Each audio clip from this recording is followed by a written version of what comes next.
Micro, ça devrait être bon.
Salut, alors désolé pour le retard, forcément. Est-ce que vous m'entendez bien?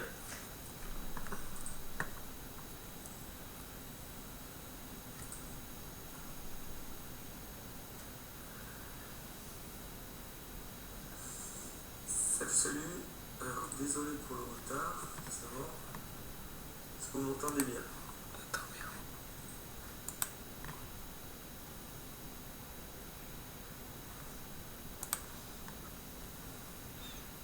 Bon, ok, cool. C'est pas trop fort, pas trop près. J'ai mis la caméra un peu plus loin et j'ai inversé l'image. Youhou! Donc,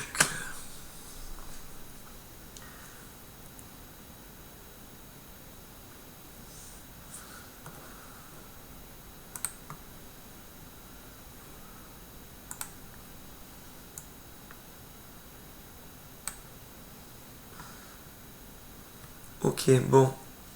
Eh ben, petit live avec quelques trucs à vous dire, histoire de répondre aux questions.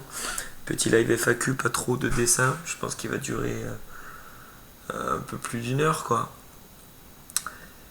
Et on verra. Donc c'était vraiment pour faire le point sur plusieurs trucs avec vous, en espérant qu'il y ait pas mal de gens, de questions.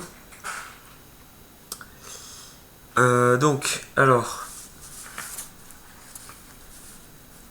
De toute façon, ce live sera recalé sur YouTube.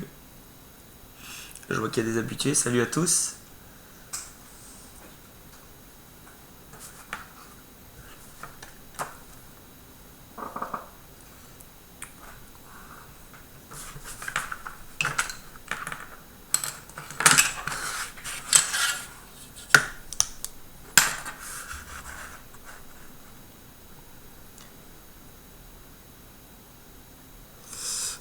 Ouais, vous pouvez commencer les questions, hein, c'est le but. Après, il y a 2-3 thèmes à aborder, donc je voulais faire le point sur le Ulule.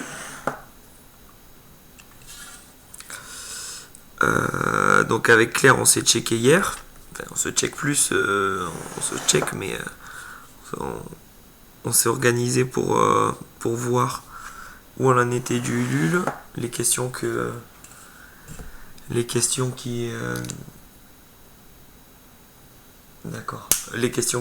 vous posez. Donc aujourd'hui, sur les 2600 contributeurs, les 2000 mails que Claire a envoyés, aujourd'hui il y a 150 personnes qui n'ont pas répondu. Donc franchement, c'est cool.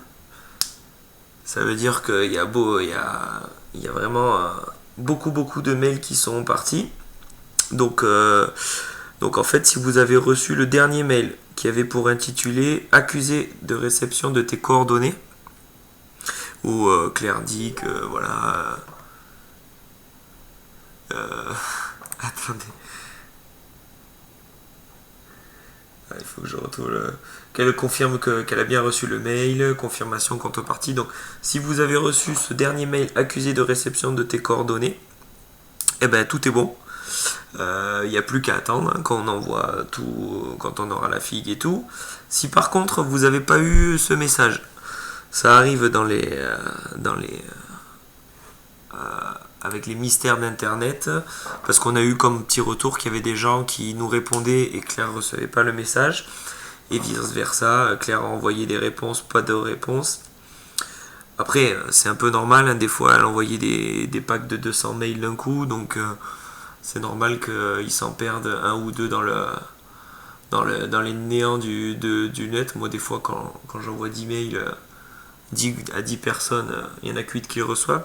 Donc logiquement, il y aurait 150 personnes qui n'auraient pas répondu, qui n'ont pas reçu les mails ou on n'a pas reçu les réponses. Donc à ces personnes-là, qui n'avaient pas reçu, donc je répète le dernier mail, accusé de réception de tes coordonnées, et bien pour pallier au bug du net, enfin des envois de mails, on vous invite à contacter Claire sur le message privé du Facebook du Dreamland Shop. Donc le Facebook du Dreamland Shop, vous envoyez un MP que vous n'avez pas reçu le dernier mail, et ça se trouve vous n'avez pas reçu de mail tout court, mais bon, quand même, vous êtes vraiment peu. Donc du coup ça passerait via Facebook pour ces 150 personnes qui n'ont pas eu, dont on n'a pas encore toutes les infos. Donc en fait, contactez Claire sur le MP du Facebook du Dreamland Shop avec nom et prénom, forcément, l'adresse mail utilisée pour le Ulule, donc l'adresse mail que vous avez utilisée quand vous vous êtes enregistré sur le site du Ulule pour donner contrepartie et tout. Après dedans le palier que vous avez pris, du coup votre adresse complète, l'adresse où envoyer le colis, et si vous avez pris le t-shirt, la taille du t-shirt. Voilà. Donc ce que les autres ont dû recevoir par mail, toutes les infos que tous les autres ont bien donné, mais là on va passer via Facebook pour ceux qui n'ont pas reçu le tout dernier mail confirmant bien qu'on avait tout checké. Donc voilà pour les quelques personnes, mais on va vite régler ce problème. Franchement, imaginez sur 2600, 150 personnes, pas tous les autres, on a toute votre adresse, tous les paliers sont enregistrés et tout, donc 150 c'est pas beaucoup, donc je pense qu'on va y arriver. Après, pour les soirées, le palier à 1000 euros, les soirées. C'est vrai qu'il y a des gens qui commencent à s'inquiéter, et c'est vrai, il est temps de commencer à s'organiser. Donc en fait c'est simple, de toute façon il y a 7 soirées à organiser. Il y a eu 8 paliers, mais il y en a une, c'est mon éditeur, je m'arrangerai avec lui. Donc en fait il y a 7 soirées. Donc à ceux qui ont pris le palier, qui vont organiser, les soirées on va les caler de juin à novembre 2017. Donc voilà, de juin à novembre 2017, on va essayer de trouver des dates. Donc la semaine prochaine, Claire vous enverra un mail donc à ceux qui ont pris le palier, qui vont pouvoir organiser ça, avec toutes les dates de tous les week-ends de juin à novembre que moi j'ai de dispo. Ça veut dire qui enlève les dédicaces, tout ça. Bon, il y en a pas mal, donc ça fait beaucoup de dates. Et donc ça vous laisse à vous le temps de vous organiser, de voir avec ceux avec qui vous avez prévu de passer la soirée, de dire bon ben voilà, il y a telle date, tout ça. Donc voilà, de juin à novembre vous allez avoir tous les week-ends où je suis dispo. Ça sera premier arrivé, premier servi, hein, c'est-à-dire les premiers qui diront ben moi je réserve le week-end du 17 juillet, voilà, et ben si un des 6 autres paliers réserve, on va dire bon ben non. Donc voilà, d'ici, je sais pas si je suis clair, je dois pas être très clair. En gros, en fait, dans une semaine, vous inquiétez pas, ceux qui ont pris le palier, vous allez recevoir toutes les dates à choisir. Donc à vous de voir, hein, vous n'êtes pas obligé de répondre de suite, hein, vous voyez, en juin, d'ici juin, on a encore le temps. Donc checkez les dates. Moi, ce que je vous conseille, c'est d'en prendre 3-4. et de voir avec tous ceux avec qui vous avez organisé quand ces gens sont dispo. Une fois que vous avez reçu tout, que vous avez vu avec tous les gens que vous voulez qu'il y ait à votre soirée, et bien que vous avez convenu d'une date, et bien alors à ce moment-là, vous nous la donnez, nous on la réserve, et voilà. Donc voilà, on va arriver à se caler cette soirée, il n'y a pas de souci. Donc voilà, dès la semaine prochaine, Claire vous enverra ce mail, et c'est là qu'il va falloir vous bouger pour pouvoir vous organiser. En sachant que selon les mois, eh bien, l'ambiance sera différente. On peut être en mode été, juin, juillet, août, septembre, et puis après, dès qu'on va arriver octobre, novembre, ça sera un peu plus en mode hiver, mais c'est aussi bien, hein, des fois, dans un petit endroit posé et tout. Donc voilà, je sais pas si vous avez... si c'est assez clair, il me semble que ça l'est. Donc ça, c'était le check pour le Ulule. On va finir sur le... J'ai pas eu de nouvelles de Tsume, même si je les ai vues ce week-end pour le jeu de société. Si on vous donne pas de nouvelles sur la figue, c'est que nous non plus on en a pas. Mais il n'y a pas de problème, hein. De toute façon on connaît Tsume, moi je sais qu'ils sont dessus et voilà. Donc de toute façon, quelle que soit la date à laquelle on reçoit les figurines, on enverra tous les colis, forcément, une fois, même si je l'ai déjà dit dans d'autres lives, mais je préfère le redire, comme ça les mecs qui revoient la vidéo sur YouTube, ils pourront se dire tiens, le premier quart d'heure il est pour le Ulule. Donc je le redis, même si vous voyez Tsume ou nous teaser sur les figues, dans tous les cas, on enverra tous les colis à tout le monde quand j'aurai fini le Dreamland Tokyo Trip, pour que ça fasse qu'un colis. On va vous envoyer un colis avec la figue, et puis après envoyer les mugs, les machins, ça nous coûterait 3 fois plus cher, et du coup on aurait l'argent que vous avez gracieusement donné, on n'en aurait plus. Donc on va tout faire en un colis, et donc le dernier taf qui prend le plus de temps, mine de rien, c'est pas la figue, ça sera le livret de 44 pages couleur que j'attaquerai après que j'ai fini ce tome 17.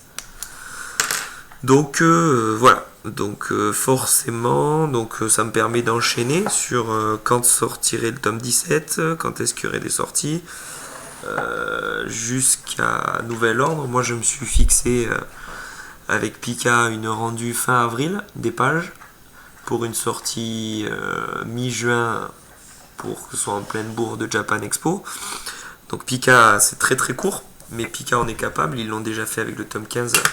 L'année dernière, j'avais envoyé les pages à la même époque, genre fin avril, et ils avaient réussi à sortir un tome de 340 pages pour Japan Expo. Donc là, même si j'abuse, je pense qu'on va pouvoir réitérer l'exploit. Donc si j'arrive à finir ce tome fin avril, sortie du tome 17 mi-juin, juillet. Donc du coup, fin avril, j'attaque en mai le one shot Tokyo Trip en couleur. Donc voilà, donc dès mai je m'attaque ces 44 pages couleur. Je pense que je vais mettre un petit mois à le faire. Donc voilà, donc une fois qu'il sera fini vers juin, et ben on commencera à envoyer tous les colis avec les contreparties.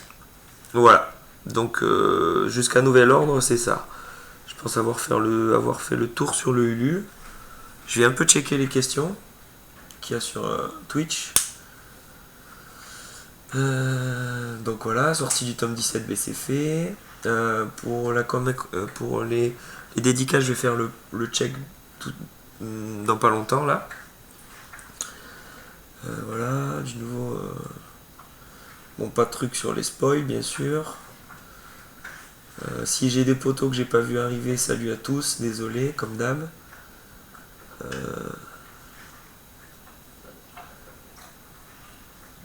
Question, le live a commencé depuis combien de temps? À 19h. Il y aura les figues sur le shop, bien sûr, puisque il y a eu à peu près 900 préco via le Ulule du Savane. Donc comme c'est des prods de 2500, et ben vous voyez sur le shop, ceux qui ont loupé le Ulule, on aura un stock de à peu près 500 sur le site. Elles seront en vente, bien sûr, dès qu'on aura envoyé les stocks pour les contributeurs. donc en juin. Saba, c'est pareil. Alors Saba, pas de date, bien sûr, Saba, ça fera partie de notre colis, puisqu'on n'a pas encore bossé sur le modèle 3D, mais ça, on vous avait dit, hein, de toute façon, que Saba, si vous l'aviez en 2018 ou fin 2017-2018, ça serait le plus possible, puisqu'à la base, il n'était pas prévu. Donc pareil, des Saba, il y en a eu 500 préco via Ulule. Donc en temps voulu, il y en aura à peu près 1000 sur le site du Dreamland Shop. Donc, no panique.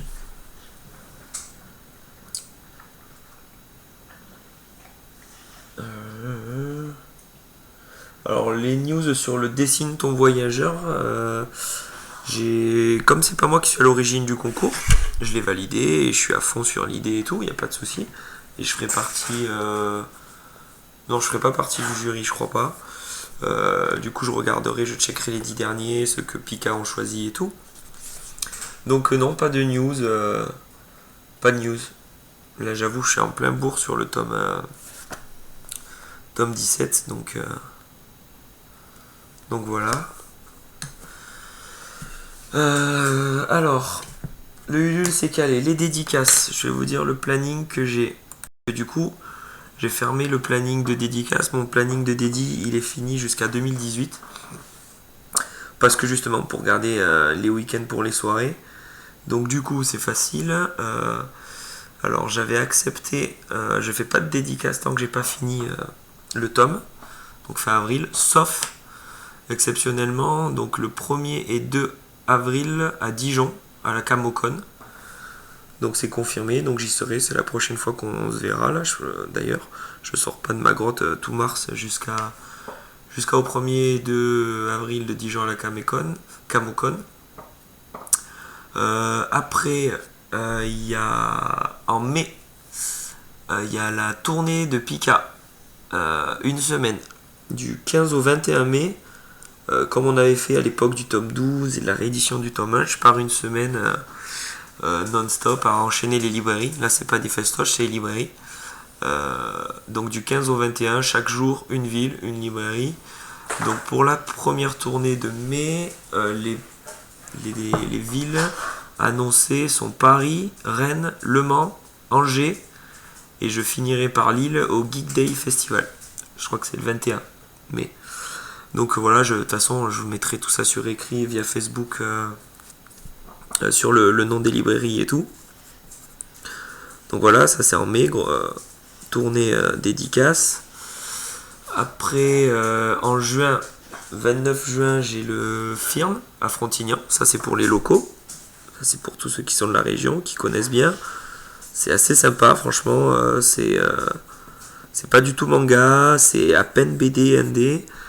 Donc je vous conseille de venir, parce que c'est un peu le genre de festoche où on peut repartir avec sa toile et tout, puisque dans tous les cas j'ai 10-15 personnes la journée, donc franchement on fait gaver de dessins, il y a le bar à côté et tout, c'est super bonne ambiance. Le soir il y a le soir qui veut peut manger, vous mangez avec les auteurs et tout.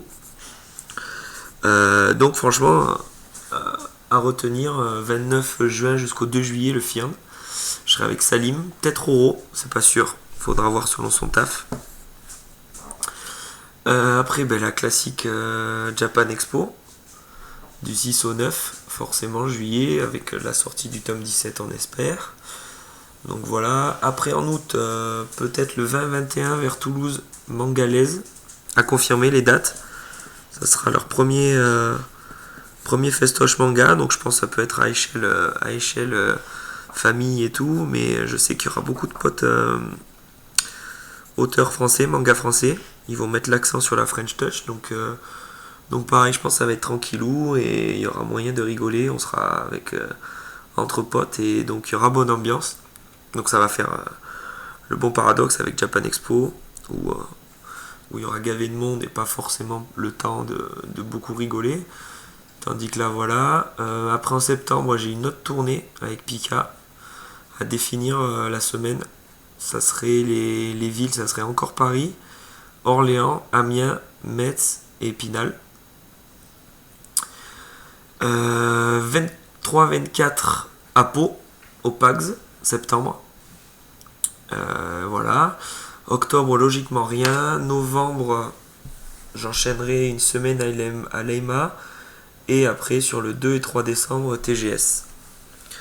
Donc voilà, vous voyez, le planning est assez... je crois que j'ai 4-5 festivals, c'est des gros. Donc il y a quelques petits aussi. Et après, il y a pas mal de... Il y a 2 tournées avec 5 librairies par tournée. Donc 10 dédicaces dans 10 librairies, dans 10 villes différentes de la France. J'ai privilégié des zones où j'allais pas. Donc pas trop de sud, comme vous avez pu voir. Et donc voilà, donc c'est pour ça que j'aurai pas d'autres... je risque, à mon avis, je pense pas accepter d'autres festoches puisqu'il y a les soirées à Calais. Donc on filera tous les week-ends où j'ai pas les festivals. Donc voilà sur le planning. Putain, vous avez bombardé en questions, c'est chaud. Donc on va faire une petite pause et je vais lire vos questions sur le Twitch. Alors. Putain, il y a du monde en fait. Le fait de m'organiser et de mettre la date avant, c'est cool, mais putain, ça fait du people. Mais en même temps, j'avais pas prévu de trop bosser. C'était plus en mode FAQ. Donc, alors, Dijon, c'est fait. Salut Renaud, en fait, je regarde souvent les lives de Yusuke Murata et que son coup de crayon et le tien aussi ont aucune hésitation. Est-ce que c'est dû à l'expérience ou faut s'entraîner à faire quelque chose de spécial? Non, c'est plus dû au style. Après, oui, bien sûr, il y a l'expérience qui joue sur le fait qu'on est un crayonné assez nerveux et que, oui, j'avoue, j'hésite pas trop. Après, c'est vrai que sur les lives que j'ai fait, j'aurais pu dire c'est des pages que j'ai choisies, mais non, j'ai enchaîné un chapitre. Donc, on va dire que. Après, il faut se dire que des fois, je retouche pas mal sur Andy, une fois que j'ai ancré, que le live est fini et tout. Mais ouais, le fait qu'il n'y ait pas d'hésitation, faut pas le prendre en modèle. Si tu mets 3 heures sur ta case, eh ben, c'est pas grave. Tant mieux si Murata il met 1 minute et si moi je mets pareil. Après voilà, il y a l'expérience qui joue, mais il y a aussi le style, le caractère qui fait que voilà, moi j'ai besoin d'aller vite. Donc ça je l'avais dit, donc voilà. Après, salut à tous, tac tac. Alors après, je ferai un petit topo sur mon matos. Je vous le montrerai sur la caméra et tout. Oui, c'est vrai que moi les marges, je les utilise pas du tout. Les marges du B4. Vous savez, il y a des marges ici. Des marges bleues et tout. Je crois que celle-là, c'est pour le fond perdu. C'est ce qui va être coupé. On va dire que si par exemple, moi je dessine un truc ici, j'ai conscience que c'est ça que vous verrez. Ah ouais, non, désolé. Plein flag. Non, je ne peux pas répondre. Donc c'est ça qui sera fait à la découpe, c'est ça qui sera dans le bouquin. Cette marge-là, c'est la marge que quand par exemple la page c'est une page gauche, et ben c'est la marge de la pliure. Je crois. C'est, vous voyez, genre il faut qu'il n'y ait pas de dessin là-dedans parce que voilà, cette marge elle doit arriver vers ici. Et après pareil, ces petits pointillés, je sais pas si vous les voyez à la caméra, mais vous verrez si vous achetez les feuilles, ces pointillés c'est pour dire que la bulle ne doit pas se positionner là justement. Sinon ça ferait une bulle qui serait dans la reliure comme j'ai pu faire moi dans mes débuts, où j'avais des bulles super mal placées. Donc en fait, les marges vous indiquent que si vous mettez votre bulle ici, ben, elle est bien. Voilà. Après honnêtement, c'est des marges standards pour les mangas, pour des formats standards. Hein. Moi j'en mets des bulles ici et puis c'est pas grave. Du coup voilà. Après.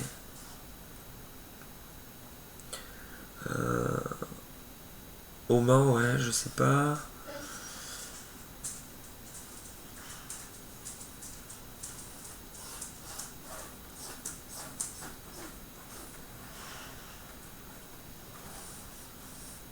Tu dis parfois qu'à 25 ans, t'avais déjà fait 2000 planches de fête. Tu as fait à quel rythme? Genre de 7 à 20 ans, t'en as fait 100 et t'as rushé 1800. Mais non, on va dire que je fais toujours des pages depuis tout petit. Depuis que j'ai 7 ans, chez moi, je rentre chez moi.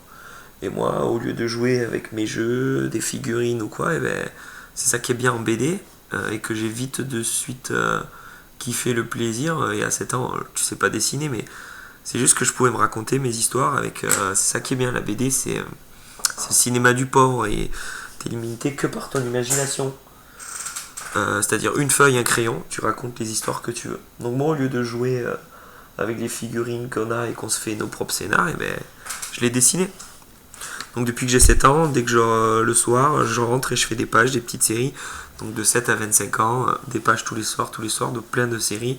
Donc régulièrement en fait, donc voilà, quand tu tasses 2000 pages, je crois que ça a été 2000, j'ai dû dire plus 1000 pages que 2000, ça a été sûrement déformé. Mais 1000 pages, c'est histoire de dire que j'avais fait gaver, que j'avais pas fait 200 pages quoi. À 25 ans, j'avais déjà, se trouve c'est plus, se trouve c'est moins, j'ai pas compté. Donc de 7 ans jusqu'à Dreamland, j'ai fait que des séries avec plein de pages tous les soirs. Voilà.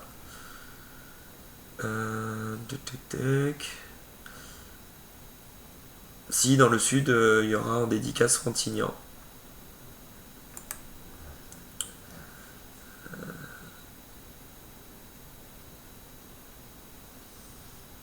Or ceux qui viennent d'arriver, qui posent les mêmes questions, désolé, hein, faudra se revoir la rediff, histoire que ce soit facile à rechercher sur la vidéo. Euh, Tac. La Bretagne, ben ouais, je pense qu'il y a des dates pour la Bretagne.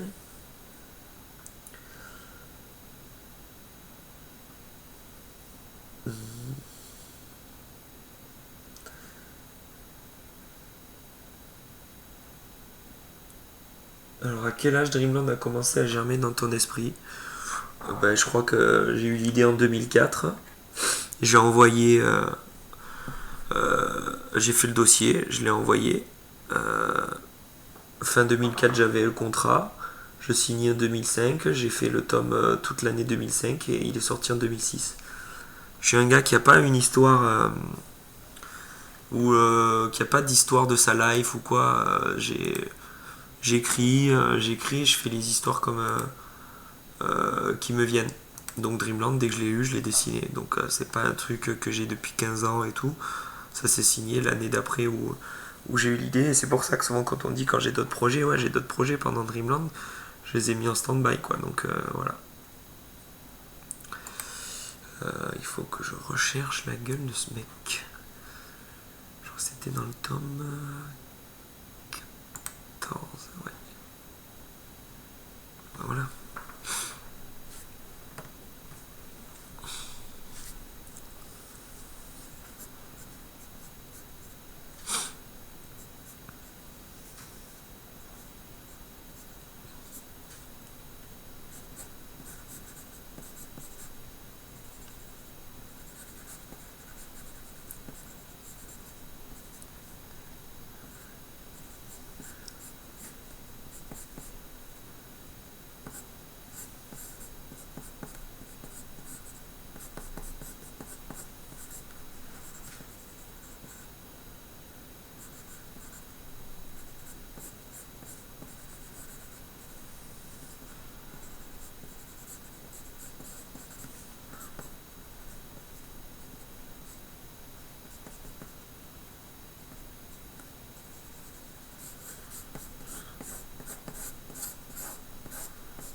Alors du coup, on en est où?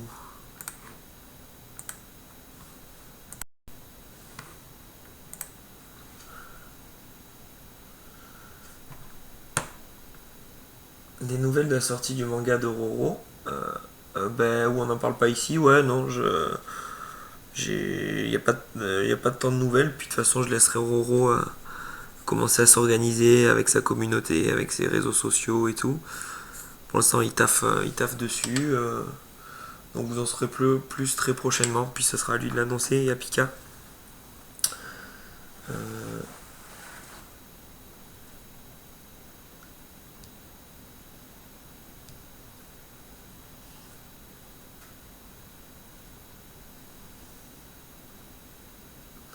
Euh, Niveau édition, dans le manga FR actuel, tu penses que passé 30 ans, une première édition est possible ou l'âge est rédhibitoire? Alors c'est pas que le manga FR, c'est la BD en général.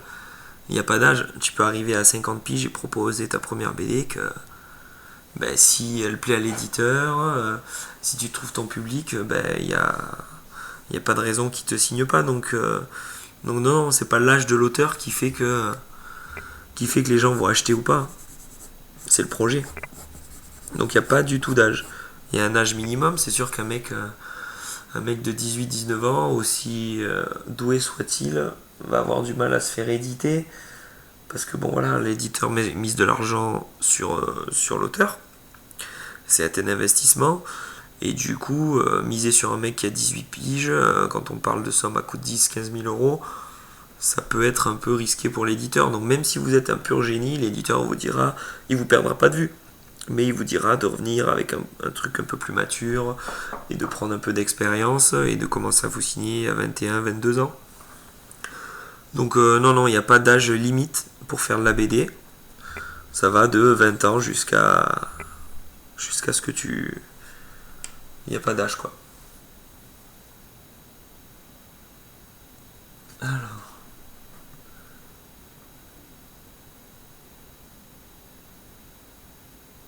hop, tu veux un conseil pour réussir à faire des mini-séries d'histoires? Non, les conseils sur les histoires, moi franchement, on me demande toujours, mais en fait, comment tu veux conseiller quelqu'un qui... Enfin, dire, ben, comment conseiller quelqu'un à avoir une idée? Avoir de l'imagination ou quoi? C'est galère, hein.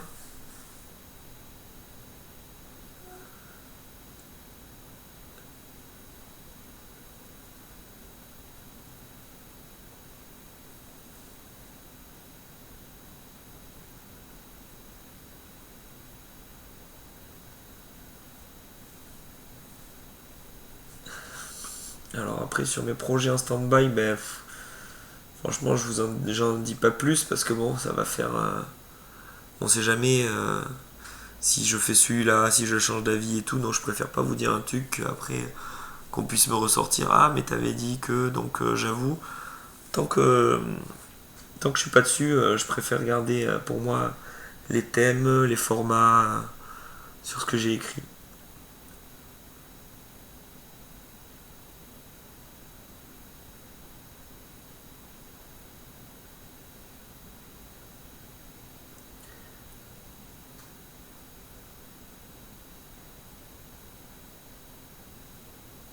Le meilleur mangaka français à tes yeux, même si tu n'y lis. Allez, mouille-toi. Eh ben non, il n'y a pas de meilleur. Il y a pas de. Je vais pas dire un nom, il n'y a pas un gars qui sort plus du lot. Non, non. C'est le genre de question qui. Ça veut rien dire dans le milieu de l'art comme ça. C'est meilleur, ça veut dire quoi? Le meilleur techniquement, le meilleur en dessin, le meilleur en narration, le meilleur en colo, le meilleur en chiffre de vente, le meilleur en conneries, le meilleur en... Tu vois. Donc il n'y a pas un gars qui réunit tout ça, donc forcément. Chaque auteur a ses qualités, ses défauts.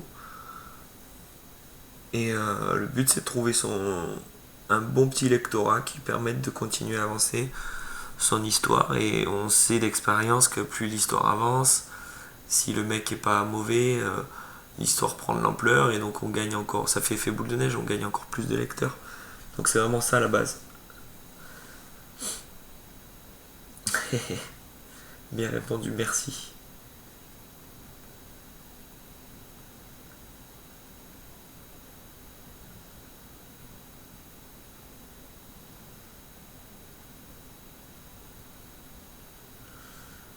Ok, ok, bon, bah, je crois que j'ai fait un petit tour sur les questions.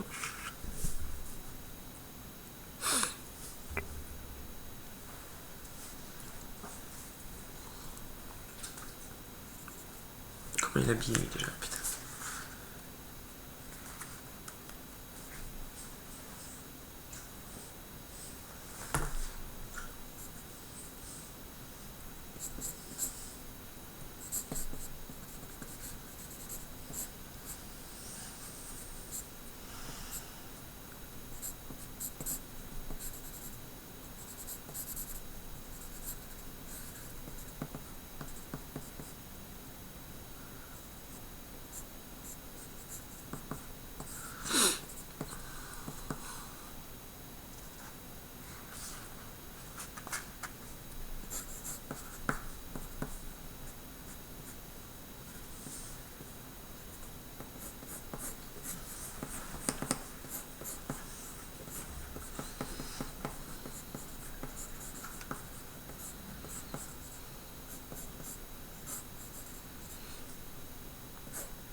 Donc que ce soit de la psychanalyse, quoi.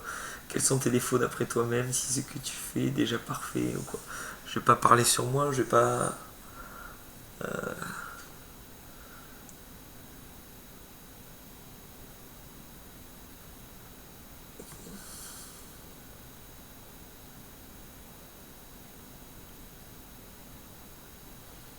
Petite question Renaud, saurais-tu me dire quel matériel vous avez utilisé pour réaliser le clip de Ulule de Savane? Bah alors là, je pourrais pas te dire. C'est c'est le fiancé de ma soeur qui l'a fait, donc ça reste dans la famille. Et je sais plus ce qu'il a utilisé. Il a fait ça en une après-midi, le montage et tout. Donc après c'est son taf. Donc voilà. Est-ce que je montrerai pas le matos, histoire de, vu que là, tu ne travailles pas en musique? Si, je travaille souvent en zik, avec des trucs derrière, mais là, comme ça va finir sur YouTube, apparemment, niveau droit, c'est un peu chaud. Alors, je vais vous présenter le matos, enfin mon matos. Ça veut pas dire que c'est celui qu'il faut prendre, mais comme j'ai beaucoup de questions sur les réseaux sociaux, qu'est-ce que tu l'utilises, ou même sur YouTube, je vois dans les commentaires c'est quoi ces feuilles, il a pas utilisé, il a dit quoi, B3, Z4. Donc on va faire ça bien, nickel, comme ça il y aura qu'à checker. Moi j'aurai qu'à envoyer le lien de la vidéo quand j'aurai les questions. Et c'est juste, c'est. Faut pas forcément prendre celui-là, mais moi c'est la façon, c'est le matos avec lequel je taffe. Donc, à la base, il y a le fameux papier.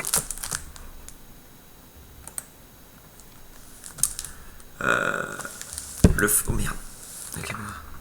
Le fameux papier dit letter B4. Je vais éloigner. Ouais, non, ça va être chaud. Alors en fait, le format c'est B4, donc c'est plus grand. Là, vous l'avez, c'est marqué là. Voilà, comme ça sera peut-être un peu mieux. C'est plus grand qu'A4, plus petit qu'A3. Donc c'est la taille B. Tout ce qui est les B sont souvent en homothétie raccord avec les mangas. Donc c'est pour ça que c'est du papier essentiellement japonais, puisque les japonais utilisent souvent la taille des B. Donc B4, B3, B5. Voilà, c'est à vous de choisir. Hein. B3 c'est plus grand que ça, B5 c'est 2 fois plus petit. Donc le B4 a une bonne taille. Hein, vous voyez, on voit les mesures et tout. Donc c'est des feuillets de 40 pages.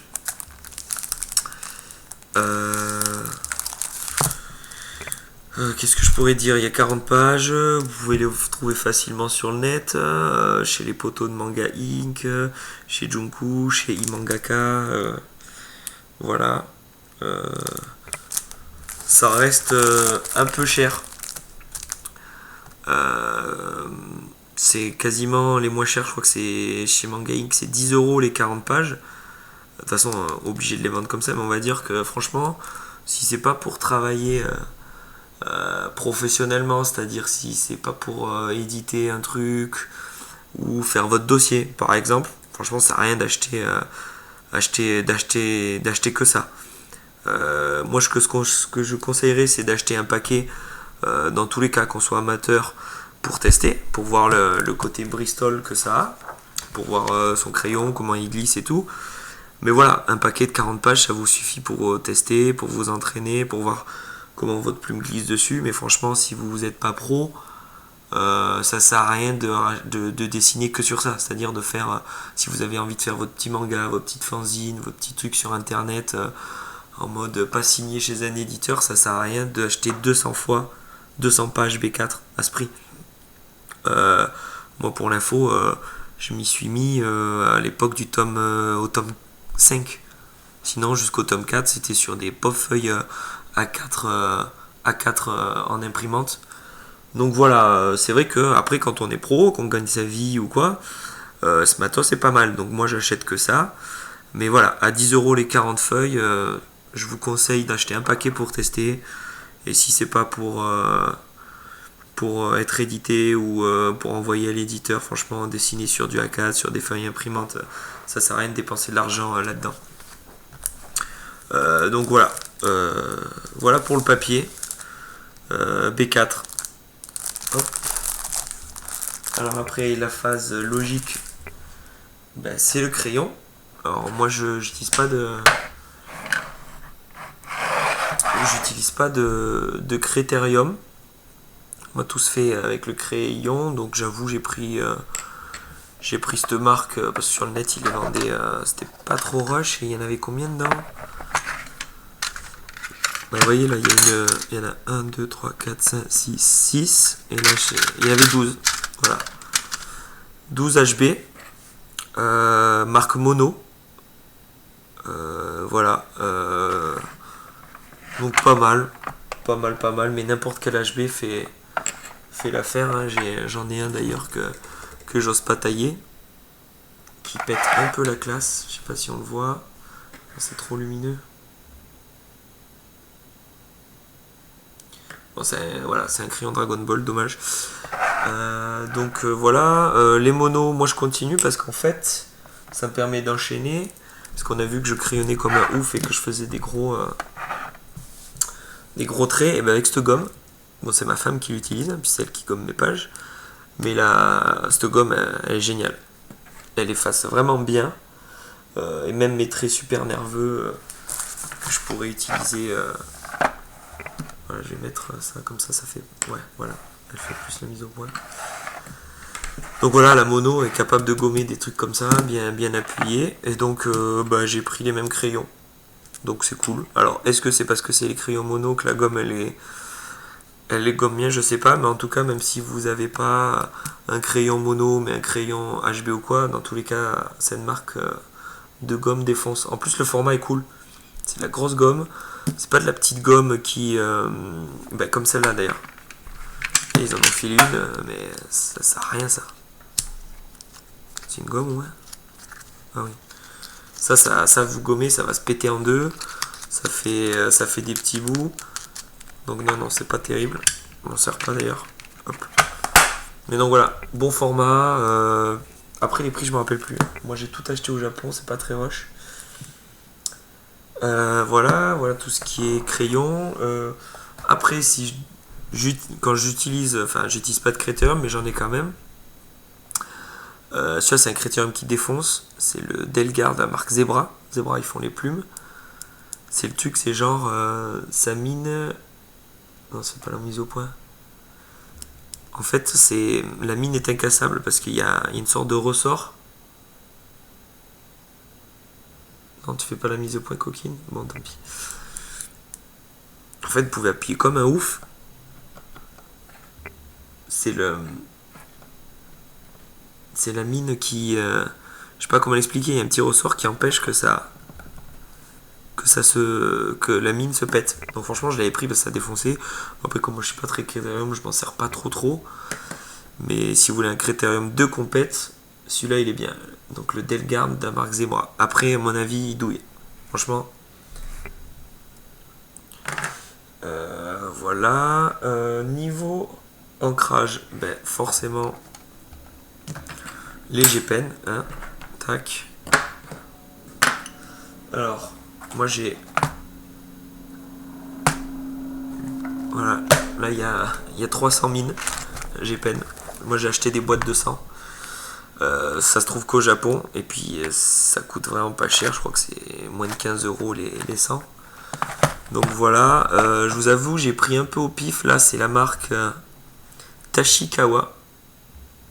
Alors, s'il y a des mecs un peu qui sont au Japon ou quoi, qui n'hésitent pas à dire dans les commentaires après plus tard sur YouTube quelles sont les différences. Moi j'ai pas... je sais que la bonne marque, la marque qui est bonne, c'est Zebra. Tachikawa, voilà, j'ai pas encore ouvert, mais oui, ça coûte 110 yens. Non, il y en a 110. 110 yens serait pas cher. Donc voilà, j'ai pen Tachikawa, pas encore ouvert, à tester. Les marques Nico. Alors là, on peut voir que c'est la même boîte, mais c'est pas les mêmes écritures. Donc c'est pour ça que j'ai pris les deux en me disant, ça se trouve, c'est pas les mêmes plumes. parce que et Mashima Sensei m'a confirmé que il y a plein de marques de GPN avec des fois vous en avez des jaunes et tout, donc il y en a des plus souples, d'autres des plus durs et tout. Donc là j'avais pris parce que là je voyais que le chiffre c'était pas le même et que dans tous les cas là les écritures c'était pas pareil. Donc ça voulait sûrement dire quelque chose. Donc voilà, donc moi j'utilise la GPN. Ce que je fais en général, c'est que j'encre avec 2 plumes. Une plume, il faut savoir qu'une plume me fait un chapitre. Et après le chapitre, elle est bien défoncée, elle est bien habituée à montrer à mon énergie, donc elle fait des gros traits, mais elle garde une fluidité de ouf. Donc en fait, la plume du chapitre précédent, je la garde pour le nouveau chapitre pour faire les gros traits, c'est-à-dire les bulles, les traits où il doit y avoir des gros déliés. Et après, je prends à chaque fois une nouvelle plume pour les détails. Et donc après, pour le prochain chapitre, la nouvelle plume va devenir, vu que elle se sera tapé 18 pages à fond, va devenir super souple. Et donc du coup, je vais la mettre sur ce porte-plume qui pour moi, voilà, le porte-plume noir, c'est les bulles, c'est les gros traits. Et voilà. Donc on va dire qu'une plume, moi, elle me sert 2 fois sur 2 chapitres. Quand elle est neuve pour dessiner tous les persos, tous les détails et tout. Et une fois qu'elle a fait ça sur l'autre chapitre, elle me sert à faire les gros déliés. Donc voilà. C'est loin d'être une astuce, hein, c'est un truc super lambda. J'imagine que plein de gens y ont pensé, mais voilà, je vous le dis. Niveau encre. Alors, niveau encre, comme d'hab, j'utilise la délétère qui est pas c'est pas la meilleure en qualité apparemment. Celle en qualité de ouf, c'est celle-là, la pilote. Et d'ailleurs Manon de la boutique Manga Inc, c'est elle qui me l'a conseillé. J'allais prendre la pilote, donc le même packaging mais en mode argenté, et le doré, celui-là là, le doré est mieux en qualité, je me rappelle plus pourquoi. Et donc voilà, donc là apparemment ça c'est l'encre de ouf de complète. Pilote déjà est meilleur que Diletter à la base, et là en mode doré, packaging doré, il paraît que ça défonce. Voilà, je vais voir comment ça s'ouvre ce truc.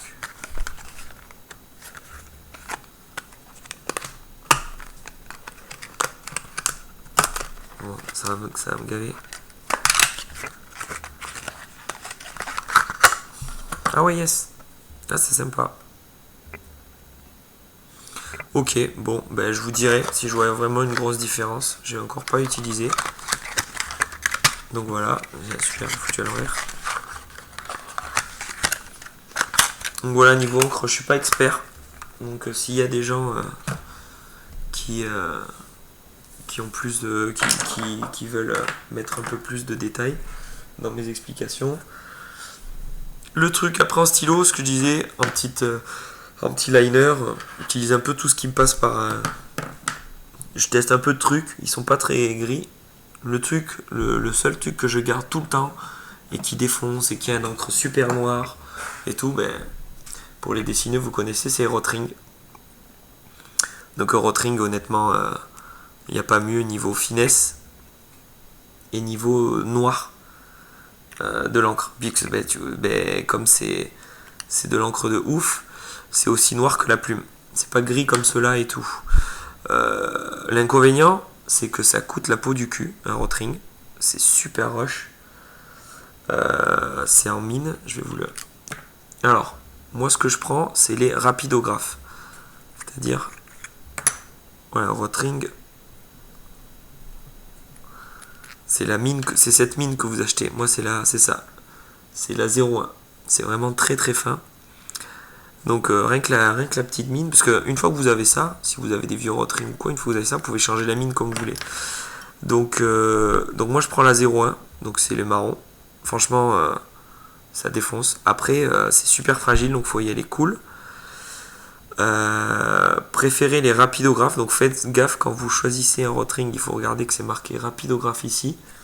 Et à ce moment-là, il faut prendre les cartouches rapidographes qui sont comme ça. Voilà, ça c'est les cartouches rapidographes. Je sais plus comment elle s'appelle l'autre modèle de Rotring. Si vous prenez l'autre gamme, ça ira pas. C'est la même, c'est le même design dans le stylo comme ça, mais les cartouches sont pas compatibles. Donc pensez bien si vous prenez, si vous avez envie d'investir dans un Rotring, vu que c'est rush, eh ben, il faut bien faire gaffe à prendre le rapidographe et du coup après à prendre les cartouches rapidographe. C'est marqué sur la boîte. Voilà, on est foutu partout. Donc honnêtement, Rotring, ça reste une valeur sûre, mais c'est cher et fragile. Hop, je crois qu'on a fait le tour. Et après, pour finir, tout ce qui était en mode couleur, ben, moi je prends les Copics, c'est les Sketch. Voilà, c'est pas les autres, c'est pas les. Je sais plus comment ils s'appellent. Parce qu'il y a le petit pinceau. Voilà. Donc on Copic les Sketch, et voilà. Je vais rechecker les questions du coup. Donc niveau matos, j'ai fait le tour. Donc tapez les marques sur le net, voyez où vous pouvez les choper. Pareil, quand vous achetez des trucs sur le net, faites gaffe, faites plusieurs comparatifs. Prenez pas forcément le premier truc. S'il y a des choses sur eBay, Amazon, machin, allez voir sur d'autres sites. Regardez les commentaires et puis voilà, et faites gaffe aux frais de port. Alors, les questions.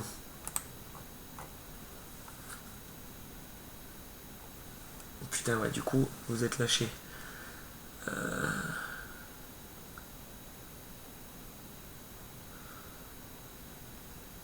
Hop.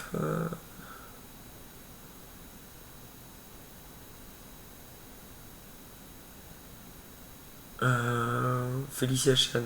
J'ai des doutes sur le pouvoir de Gaïa. Abeille ou guêpe? Guêpe.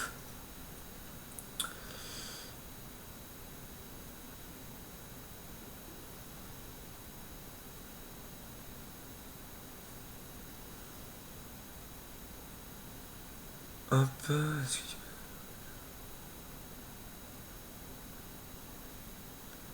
Est-ce que tu possèdes toujours les planches du premier tome 16 que tu avais réalisé? Bah oui. Ah bah ouais, je jette rien. Est-ce que lorsque tu lis un manga, tu conserves un plaisir de lecteur ou est-ce que tu décortiques tout? Première lecture, lecteur. Trop hâte, trop, trop hâte de connaître la suite et tout, donc je lis d'un coup. Et après, oui, bien sûr, je décortique. J'ai une deuxième lecture où j'étudie, je regarde quelle technique il a utilisé. Donc voilà, il y a deux niveaux de lecture, voire trois, voire quatre, mais la première est toujours le plaisir.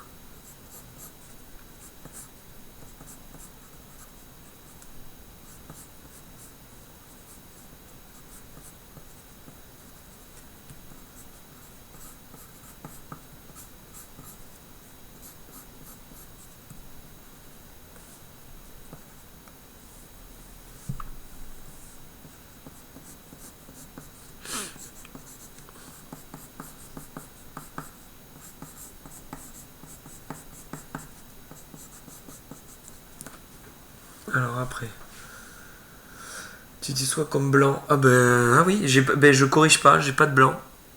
Voilà, c'est vrai.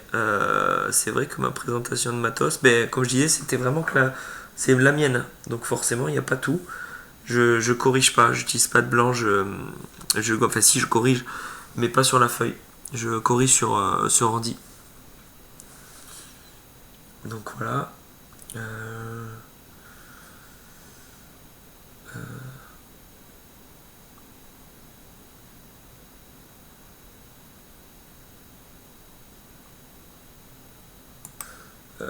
Renault, est-ce que tu penses qu'on aura plus de nouvelles sur les figurines aux prochaines Soumet Fandé? Ah ben c'est sûr même. Parce que le premier prochain Soumet Fandé, il est en mai 2018. Donc, enfin, je crois, hein, ils vont pas plus les faire chaque année. Donc d'ici là, je pense que on aura déjà Savane et Saba.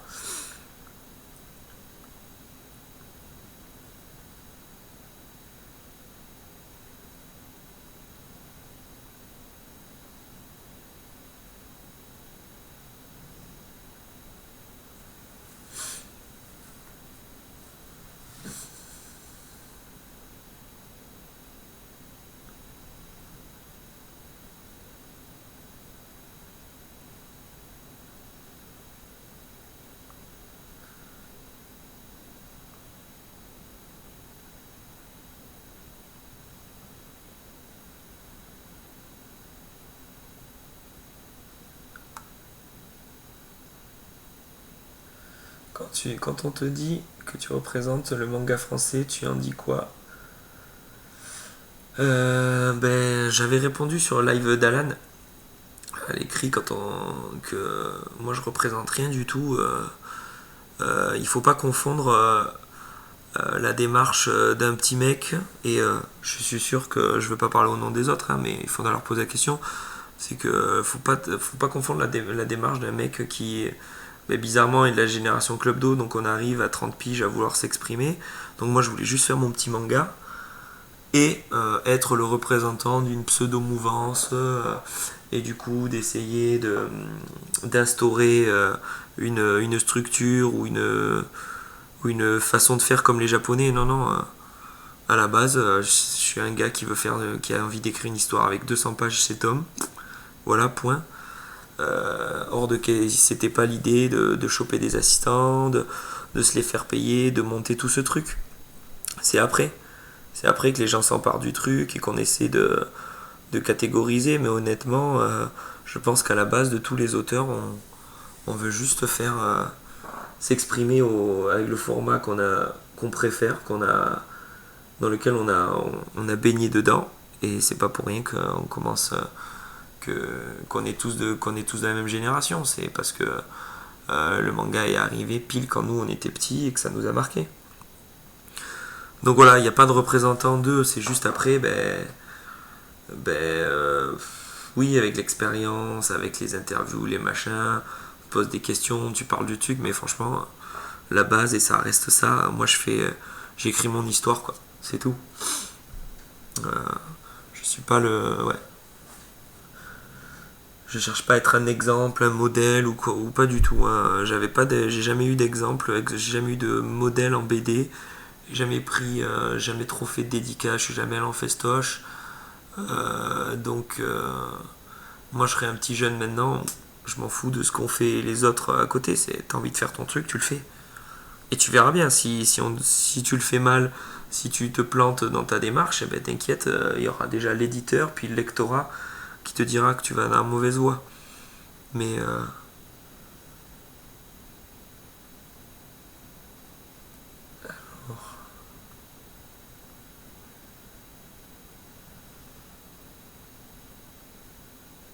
c'est vrai que c'est en décalé, du coup je vois vos réponses et tout, c'est cool. Bonjour à ceux qui arrivent.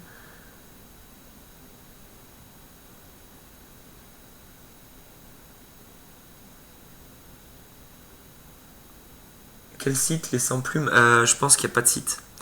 Comme j'ai dit, les sans plumes, je les ai trouvés je les ai achetés au Japon.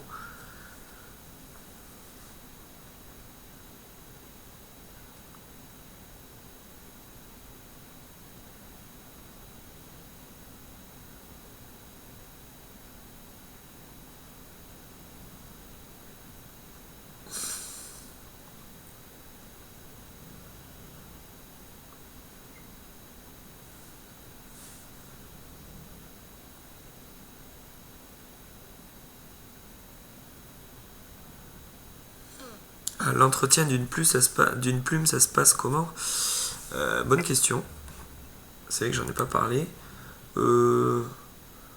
Alors moi ça se passe comme ça. Mon ancrage il est comme ça. J'ai un encrier où il y a de l'eau. Donc un petit récipient avec de l'eau, un sopalin, ta plume, tu trempes, tu nettoies. Et voilà. Après, comme vous avez vu, j'ai 3 boîtes de 100, donc 300. Sachant que j'utilise une plume par chapitre, ça va. Donc c'est vrai que je suis pas à prendre super soin. Je sais pas s'il faut les diluer dans de l'alcool ou quoi, sûrement. Hein. Moi c'est de l'eau chaude en général. Et voilà, un petit sopalin pour essuyer, puis de toute façon elle trempe. Donc voilà. Hop.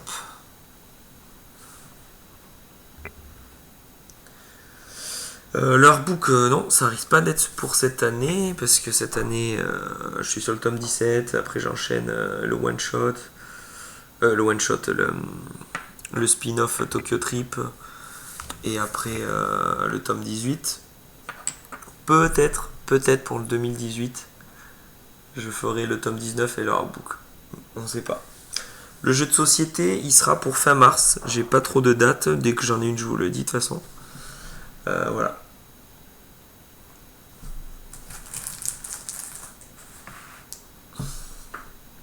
Ça fait 1 heure, mine de rien.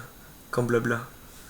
Désolé hein, pour ceux qui sont venus, qui voulaient voir un petit live de moi qui dessine. Là, c'était plus FAQ. Pour que ça se fasse une petite vidéo envoyée en lien à toutes les questions. Et puis, il y avait des choses à répondre parce qu'il y avait beaucoup de questions, notamment sur les dédicaces. Donc voilà. Donc le prochain live, je sais pas quand, mais j'ai envie de le faire en mode en mode nuit blanche. Je vais faire un live où de toute façon je vais dessiner toute la nuit. Donc pour les noctambules qui voudront m'accompagner, ça sera ça. Et du coup là ça sera que du dessin puisque je vais faire que dessiner, on parlera pas. Donc si tu dessines, si toi aussi t'es sur tes pages et que tu travailles la nuit, je pense que d'ici pas long, le prochain live sera vraiment sur le dessin pour me voir dessiner et tout. Là on dessinera entre nous. Donc voilà, donc ce live est plus sur le blabla, désolé.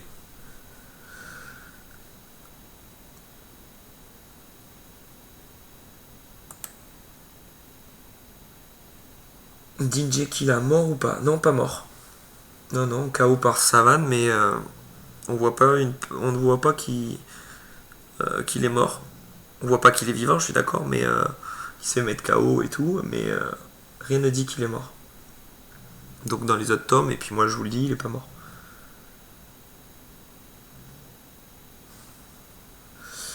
Pourra-t-on voir les planches du premier tome 16? La narration est-elle différente de la version finale? Non, la narration non. Par quelques pages. Mais c'était plus comme j'ai expliqué. C'était plus la technique visuelle. C'est des détails, je vous montrerai quelques écarts, ouais, mais et puis je suis sûr qu'il y en a plein qui font ah ouais mais on voit pas le détail, mais bon. Non, c'était plus niveau dessin. Ou quand je suis revenu du Japon, je pouvais plus voir mes pages parce qu'il y avait quelques trucs qui me disaient ben non, tu rehausses le bras, tu rehausses l'avant-bras, c'est mieux. Donc non. Niveau narratif, c'est pas que je suis confiant, c'est que ben, ça fonctionne, moi je suis à fond. Donc non, la narration c'est rarement. Quoi que je dis ça, là je suis en train de refaire 3-4 pages sur le chapitre sur lequel je suis. Cette narration me convient pas, donc. Mais pas. Voilà, le top 16 a été refait en dessin. Pour le corbeau, tu t'es inspiré de la phobie de Salim. Et non. Mais si je faisais un mec qui a peur des oiseaux, je m'inspirerais pas de la phobie de Salim, puisque comme vous l'avez vu sur la conférence, il a peur des oiseaux à cause du film d'Hitchcock. Donc si je devais y avoir un pouvoir, il serait metteur en scène ou il referait le film ou je sais pas quoi. Il n'a pas finalement eu de contact avec un oiseau physiquement, jamais un oiseau lui a fait mal, c'est plus que ça l'a traumatisé parce qu'il a regardé à 4 ans le film quoi. Donc voilà. Alors pour la question des animés, j'y réponds à chaque fois, n'hésitez pas à regarder. Il y a des lives où je mets les trucs, je sais que c'est chiant, faut se taper peut-être 1 heure et demie de blabla de moi et tout, mais c'est quasiment aussi relou pour moi de répéter 1 milliard de fois la même chose. Donc l'animé j'ai déjà répondu.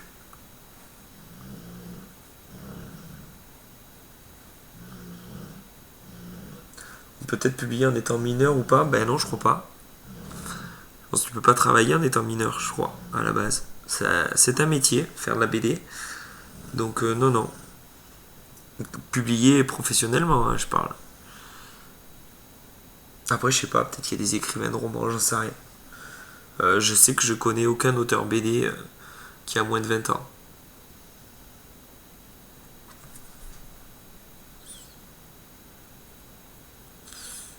Est-ce que les 300 plumes seront usées avant la fin de Dreamland? Ah, bonne question. Je t'avoue, je sais pas.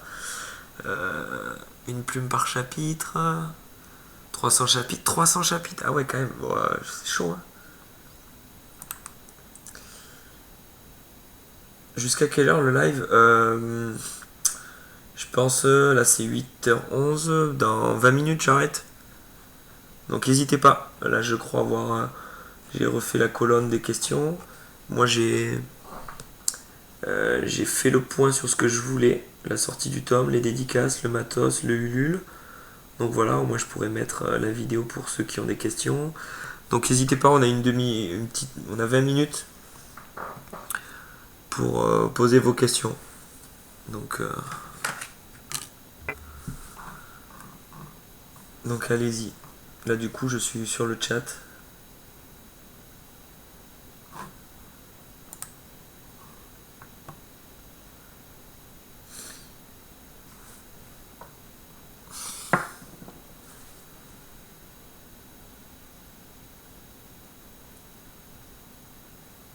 Tu as été au ciné dernièrement? Non. Je crois que le dernier film que je suis allé voir au cinéma, c'était Titanic, en 94.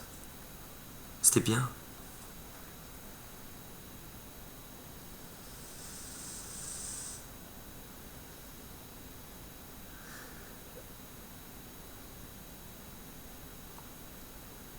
Avec tous les persos que tu as créés, tu n'oublies jamais des détails sur certains pour les dessiner. Euh... Si. Si. Après, c'est plus des trucs, savoir si cette scène, si pendant le chapitre j'ai fait une boucle d'oreille, où sont les tatouages, la gueule des tatouages, quel genre d'armure il a, donc c'est du détail, mais qui font que c'est des détails importants. Mais après, en général, la coupe et tout, ça me vient de suite. Mais c'est vrai que, par exemple, pour ce perso-là, qu'on a vu que 4 fois, c'est un des 4 vents. Je savais qu'il a une mâchoire, qu'il a un truc sous la mâchoire, mais alors je savais plus la forme que j'avais fait. Je savais par contre sa coupe et tout. Donc c'est des petits rappels. Roro, oui, en dédicace, lui, a besoin d'avoir tout sur son téléphone parce que, imaginez, c'est pas sa série. Il y a quelqu'un, il vient le voir, il dit je veux tel perso et tout. Imaginez, moi je crois que j'ai 200 ou 300 personnages. Mon cousin qui vient dédicacer avec moi, non, il les connaît pas par cœur, quoi. Et heureusement, et c'est pas ce qu'on lui demande. Donc oui, lui, il a des petits anti-sèches. Mais moi qui suis l'auteur, ça la foutrait mal, quoi. Alors après, je dirais pas tous les trucs sur les spoils et tout, ou verra-t-on un flashback sur sa balle, les machins, ou sur les histoires. Donc évitez ce genre de questions, puisque dans tous les cas, je répondrai pas. Donc enchaînez sur d'autres questions, si vous voulez que j'y réponde.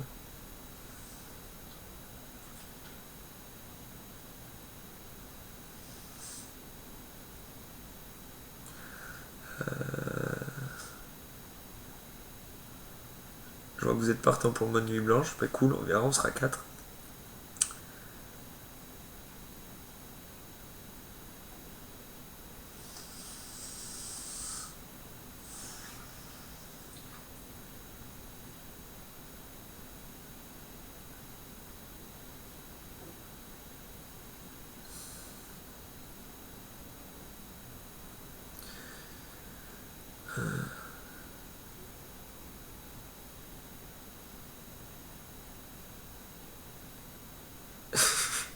S'il te plaît, arrête de faire les tétons des filles dans Dreamland. La dernière fois, ma mère m'a vu en train de lire le tome 3 et elle me l'a confisqué.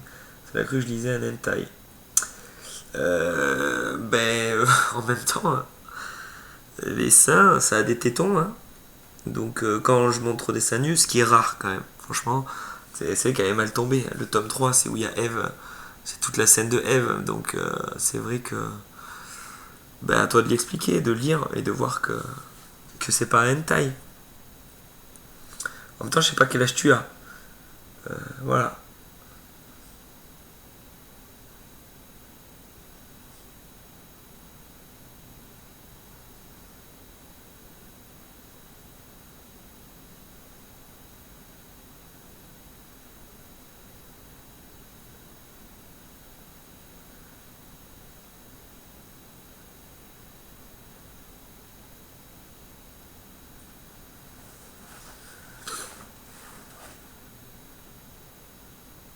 Yes, Théodrème, écoute, ouais, dès que j'ai l'info, je te dirai. Je crois que c'était un appareil photo. Mais alors là, je sais plus lequel. En dédicace, tu dessinerais un tatouage pour quelqu'un qui voudrait en avoir un de toi? Alors non, pas du tout. Ne venez pas avec ce genre d'idée, s'il vous plaît. Parce que ben, je suis quand même... je connais un peu le monde du tatou. Je suis tatoué. Ma cousine est tatoueuse. Et je connais des tatoueurs. Je sais l'art que c'est. Et honnêtement, je peux comprendre qu'on a envie d'un dessin de moi ou de mon style.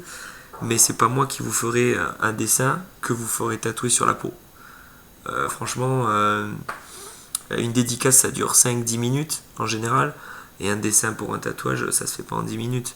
Il faudrait que je sois posé et tout. Donc non, non, tu peux dire à ton tatoueur, voilà, il m'a fait une dédicace. C'est le genre de truc que je veux, mais c'est au tatoueur de le retravailler, de le dessiner. Mais non, non, moi je vous ferai jamais un dessin que vous irez voir votre tatoueur comme ça en disant tatoue-moi le. Non, non, c'est quand même une responsabilité. Enfin, vous faites bien ce que vous voulez, hein, mais ce que je veux dire, c'est que moi je sais à quel point un tatou ça demande du taf et une vraie réflexion. Et c'est pas quand je suis en mode dédicace que je donne les meilleurs dessins. Donc, non, non. En général, c'est ça. Les gens disent ah, je dis non, non, je vais pas. Ce dessin, tu te le feras pas tatouer, mais tu peux partir sur l'idée. Parce qu'en plus, en général, en dédicace, je dédicace au pinceau. Donc, je vois mal comment tu vas aller voir un tatoueur avec une dédicace au pinceau.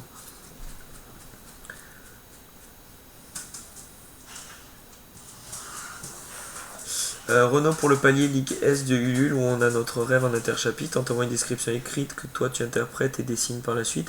On peut t'envoyer une photo également si on juge utile. T'envoies ce que tu veux. Comme on a fait le check tout à l'heure, Claire m'a dit quand même que les paliers pour les interchapitres elle avait tout reçu déjà. Tout était calé. Donc à toi de voir si tu veux. Moi j'ai encore rien vu. J'attends de finir le tome en avril. Mais apparemment, elle a déjà eu les descriptions des personnes et tout. Donc, si vous voulez rajouter des choses, allez-y quoi. Après, de toute façon, ça va être en mode, ça va être à ma sauce. Donc, le but c'est que je l'interprète aussi, que je parte en vrille. Donc voilà, tu peux joindre ce que tu veux.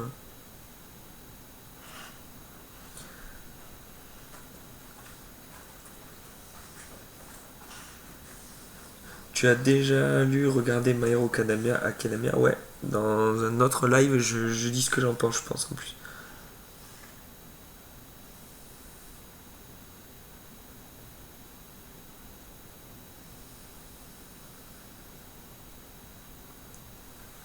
Et ben les news sur Roro et Salim. Salim est prof à l'école, je me souviens jamais le nom.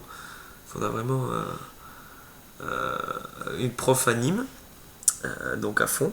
Très très bon prof. Ses élèves le surkiffent. Et puis surtout il est très bon.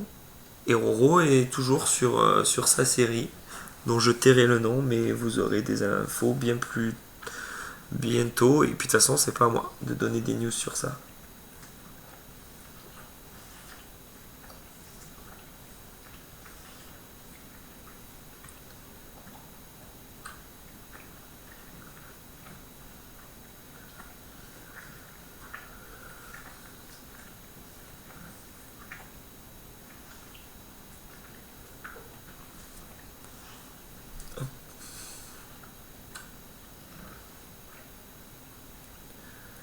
Je voulais savoir si tu as des dessinateurs français que tu aimerais que les gens s'intéressent. Bon, présenter, non, c'est pas le but. Je suis pas trop dans le délire de mettre. Soit quand j'ai passé un bon moment, tu parles des poteaux, mais là, de dire gratuitement, de mettre en avant quelqu'un, soit tu les dis tous, soit t'en dis aucun. Et comme là, j'en oublierai, franchement. Donc, c'est pas trop le délire de vouloir à tout prix mettre quelqu'un en avant. Oui, même pour Romain, qui est mon cousin, j'en parle pas. Donc, non, non, c'est plus, on va dire, quand on fait des petites interviews, qu'on est en festoche ou quoi, il n'y a pas de souci. Ou quand il y a quand le gars a une actu, de le mettre en avant. Mais là, dire qui j'ai envie de citer, hein, non, ça n'a pas de réel intérêt.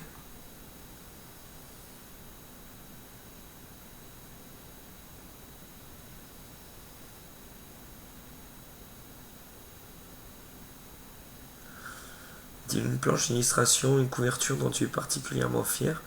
Si tu préfères que... Quel est ton dessin préféré? Ben non, non, il n'y a pas de dessin que je préfère de moi. D'ailleurs, j'affiche... j'ai pas de dessin de moi nulle part. Vous viendrez chez moi, j'ai les dessins des autres, mais j'affiche rien. Parce que dès que j'ai fini un dessin, je passe à l'autre et il suffit que je regarde l'ancien pour y trouver plein de défauts. Donc je suis rarement fier d'un dessin. Je suis satisfait et je prends du plaisir quand je le réalise.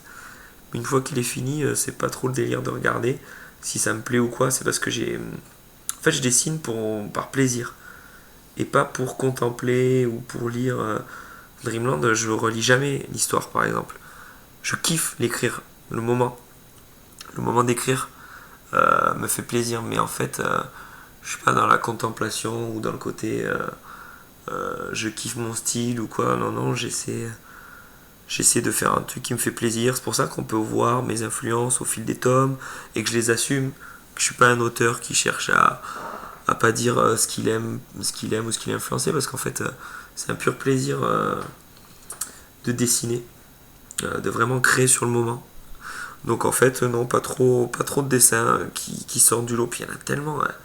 Je suis à 3000 planches, des couves. Les couves, je te dirais bien que c'est la dernière à chaque fois. Je suis content de mes dernières couves, de la compo, de la façon dont j'ai colorisé, mais dans le sens où je me dis, tiens, c'est cool, elles sont pas moches.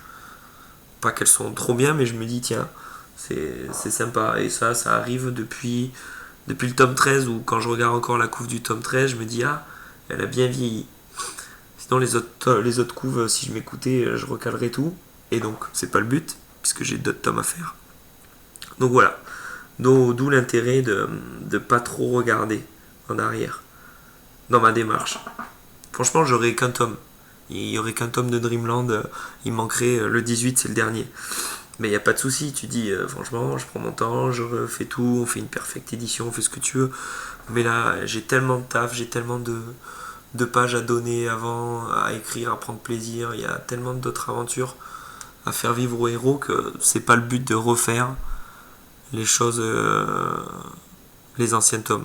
Je l'ai déjà fait avec la réédition à l'époque pour les 3 premiers, parce que c'était le moment, parce que c'était un agencement de petits trucs qui ont fait qu'il fallait et que c'était cool. Mais honnêtement, non.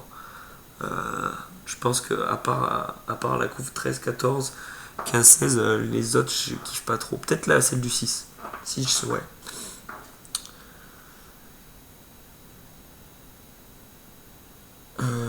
Concernant les deux de tes persos, Crystal et Fiona, faut qu'elles se ressemblent beaucoup.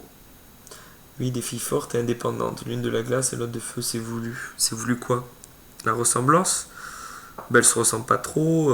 Après, oui, dans le caractère forte et indépendante, il y en a d'autres. Donc, non, j'ai pas voulu, genre, à l'opposition. J'ai pas pensé à Fiona du tout. J'ai pas pensé à Crystal quand j'ai créé Fiona. Mais oui, les mettre à côté, ça peut être rigolo.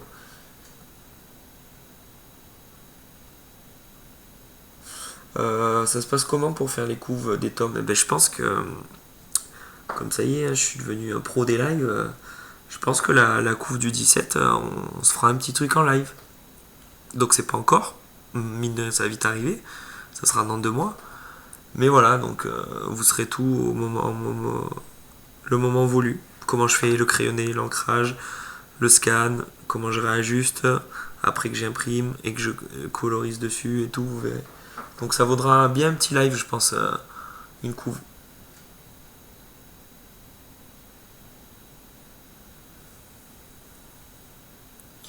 J'ai vu ta bataille avec Hiro Mashima, tu t'es super bien débrouillé face à un des grands maîtres japonais, bravo.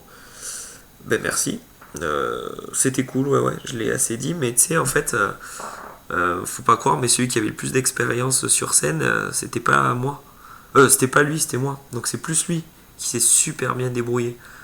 Moi, dessiner en live sur des scènes devant des gens et tout, je fais ça depuis que je suis ado. Et encore plus depuis les débuts de Dreamland. Les Japonais, tu les vois rarement faire ce genre de truc, ils dédicacent rarement et tout. Donc c'est pas lui qui partait avec un avantage, c'est plus moi. Donc c'est lui qui a géré de fou en fait.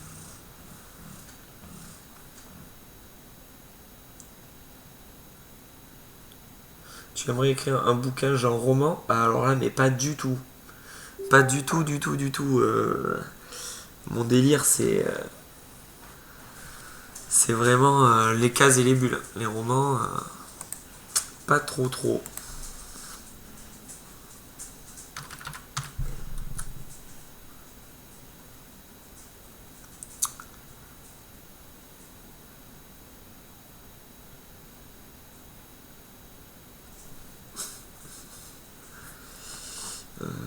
Tac, tac, tac. Ma femme qui me dit qu'est-ce que je veux comme pizza. Voyons voir.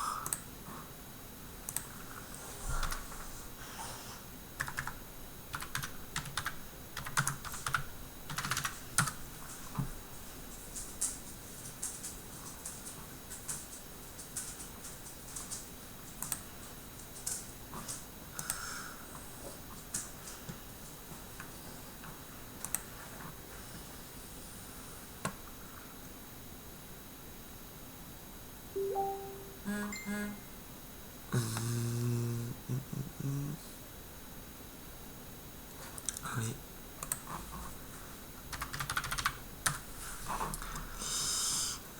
Du coup, qu'est-ce qu'il y a encore comme question? Allez, encore une ou deux. Et après, on va tous manger. Tu sais quand la vidéo de la fabrication de Terence fait par sous. Non, pas de nouvelles. Tu as pu profiter du festoche de Cannes? Ouais, les matins. Les matins, on a joué, parce qu'il y avait ma femme, ma soeur et tout.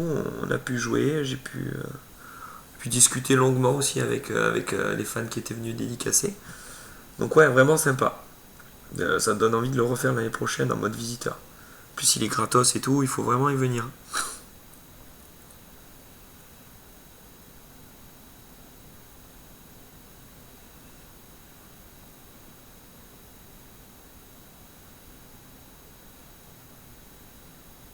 J'ai fait quoi après la troisième?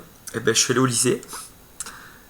Donc j'ai fait une seconde, je sais plus si comment on dit maintenant. Aidez-moi le chat. STT, c'est quoi aujourd'hui?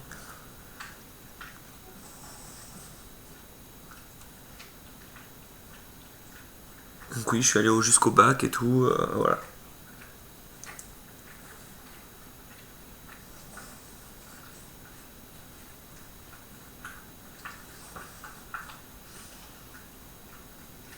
STMG peut-être, je sais pas.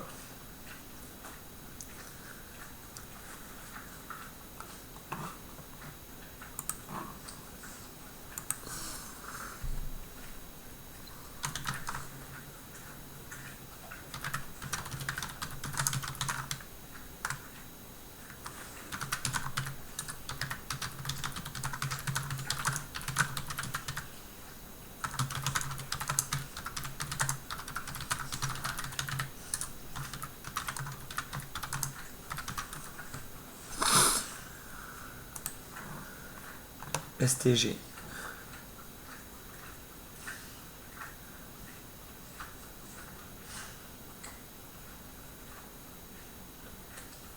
Ma mère arrête pas de me dire de faire de longues études pour un bon travail. Moi, je vais faire du manga, je sais pas comment lui dire. Les longues études pour un bon travail, ça veut tout et rien dire. Hein. T'auras beau faire long. Mais ce que ta mère veut dire, en fait, c'est de te prémunir quand même d'une base et d'une base solide, donc de passer le bac déjà. Même si on est d'accord, ce serait un autre sujet. Qu'est-ce qu'on fait avec un bac ou quoi, mais ça au moins ça t'amène à un cursus de faire seconde, première, terminale, d'avoir une culture qui pourra dans tous les cas un peu te servir. Donc ta mère veut juste te dire de faire un truc normal, donc bac, peut-être un peu des études de fac ou une école, mais le manga, il n'y a pas de diplôme, le manga c'est vraiment un truc, si tu arrives à en vivre après tant mieux, mais ne mise pas tout dessus. Donc oui, c'est pas comment lui dire, c'est ta mère a raison. Il faut que tu... T'imagines, on est moins de 2000 auteurs en France. Donc c'est un métier d'auteur BD. Donc tu connais une tranche de métier où il y a moins de 2000 représentants. sur toute la population. Donc c'est un truc super dur. Et en plus d'être dur, ça paie pas. Donc beaucoup d'auteurs ont un autre métier. C'est un truc super précaire. On n'est pas couvert par le chômage et tout. Donc ouais, moi je miserais pas tout sur la BD. Donc faire des études, ça veut rien dire. Hein. Je vais pas vous dire faites de longues études, mais allez au bout de quelque chose de concret quand même. C'est le minimum. On sait pas de quoi est fait demain. Putain, je parle comme ma mère. C'est ouf.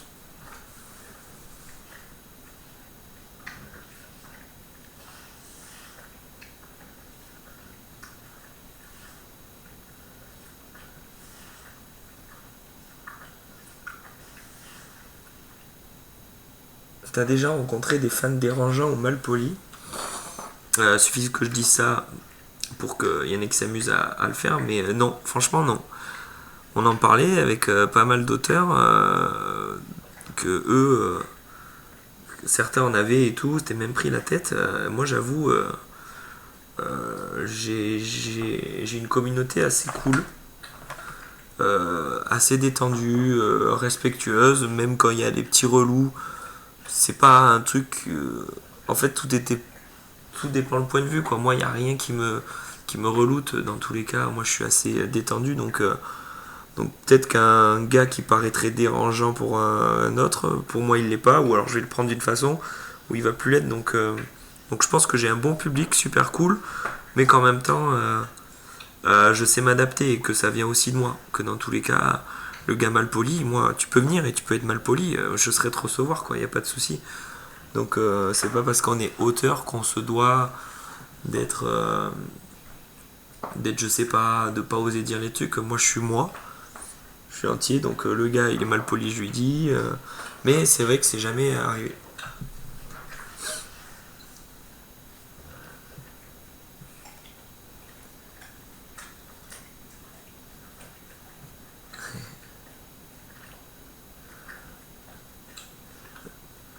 Bonsoir à tous ceux qui arrivent, mais désolé, c'est maintenant que je bouge, que je vais bouger. Ma chérie va arriver la pizza, c'est parfait. Donc voilà, c'était vraiment, je le redis, désolé, vous m'avez pas vu beaucoup dessiner, j'ai cru, j'ai pris je me suis mis, mais en fait non, ça sert à rien. C'était vraiment, en même temps je l'avais dit, live FAQ. Donc voilà.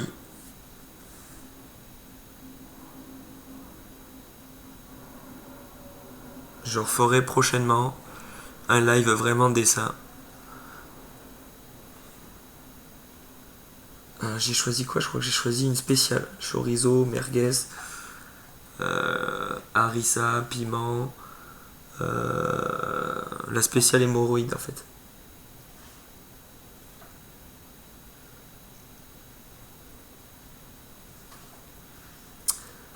Donc merci à tous. En fait, je vois qu'on était beaucoup. Ça, c'est parce que je l'ai annoncé en avance, parce que j'étais pas mal organisé, à donner une date en avance et tout. Je me rends compte que, enfin, c'est con, hein, enfin, que ça permet de vous planifier le truc. Donc désolé s'il y a eu beaucoup plus de monde que d'habitude et que c'était pas un vrai live de dessin. En fait, au moins, ça me permet de me dire que la prochaine fois où c'est un vrai live de dessin, où vous voulez me voir dessiner en craie, je vais quand même m'organiser en mode on prend le rendez-vous. On prend rendez-vous 2-3 jours avant. Voilà, dans 2 jours, 3 jours, nuit blanche, de minuit à 4 heures. Bon non, ça sera plus en mode délire parce qu'il n'y aura pas trop de gens, mais on va dire le prochain live dessin où je veux, où le but c'est qu'il y ait pas mal de gens pour qu'ils puissent poser leurs questions, et ben je l'annoncerai aussi en avance.